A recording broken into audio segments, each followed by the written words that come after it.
I grew up in the U.S., so I think for me one of the greatest things about moving back to Ghana was the fact that it's a coastal country and there's beaches. So I sort of imagined my life always hanging out at the beach, like doing all the fun things, soaking up the sun. And I think shortly after I moved here, I realized that the beach may not be as great as I thought it would be. And it's because there was a large amount of pollution on the beach, particularly plastic. For me, Ghana was the first time where I literally saw plastic coming in on the waves. There were some little boys playing in the water, and one of the little boys got out and pulled off a black plastic bag. Only about probably 40% of Ghanaians actually have toilets, and a lot of times in coastal communities it's sort of used as sort of a toilet as well as a place of recreation. But whenever you see these black plastic bags, I'm always really skeptical about what was in them.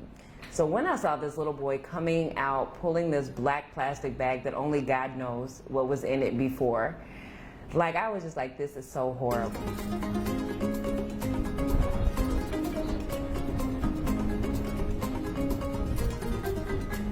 So at this point, I felt like we had to really do something and that we should perhaps start engaging and focusing in on the youth and really teaching them how to have better waste management habits, how to better care for the environment, because really they're the ones that can carry on the habits for the next 30, 40, 50 years. And then from there, it just sort of kept metamorphosizing and kept growing into what we see today.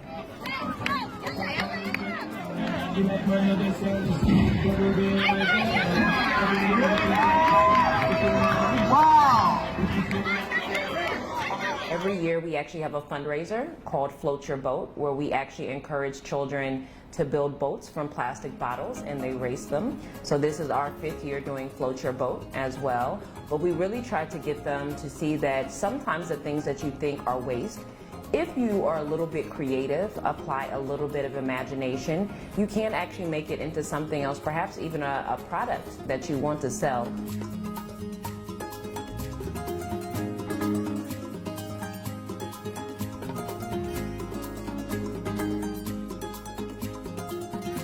For me, I'm really fighting, I guess, for people at the very lowest economic level to be able to have the right to work in an area that they've been working in for years, even though they've had no recognition. The right for them to really be incorporated and respected in society, because even though a lot of people might think waste picking or working in trash is not a glamorous job, it's still a very important job. But I think particularly because we see a new developing middle class in some of these developing countries, you'll see that consumerism is always on the rise. And a lot of these developing countries, when you look at Africa, it's the fastest growing continent.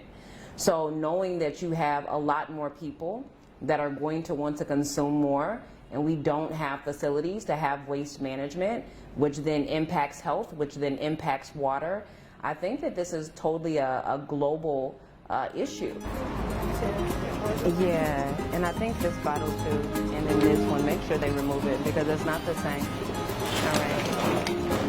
I'm probably considered a little bit more aggressive than what a Ghanaian woman would be considered. And I think that sometimes people probably, I'm sure they wish that this girl would just shut up and go to the corner. So as much as you may see me as pushy or overbearing or too loud or over aggressive, these are all the things that you need to be able to sustain in a business culture. You can't be mediocre. You have to be the best every single day. So it's not okay to have 4 off days and 3 great days. Like, you need to be great 7 days of the week.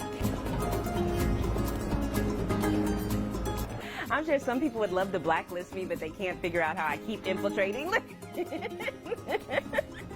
But I mean, fortunately, nobody has come after me. I tell people I think this is the benefit of being a woman versus a man, is that even if they want to become aggressive with me, I mean, as long as I don't really become aggressive with them, it creates an awkward situation.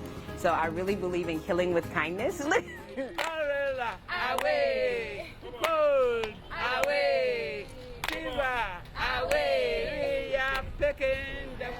we've been really incredibly blessed at Environment 360. Once again, even in a time where the economy is really tight in Ghana, I think we're one of the few organizations that's actually been able to expand.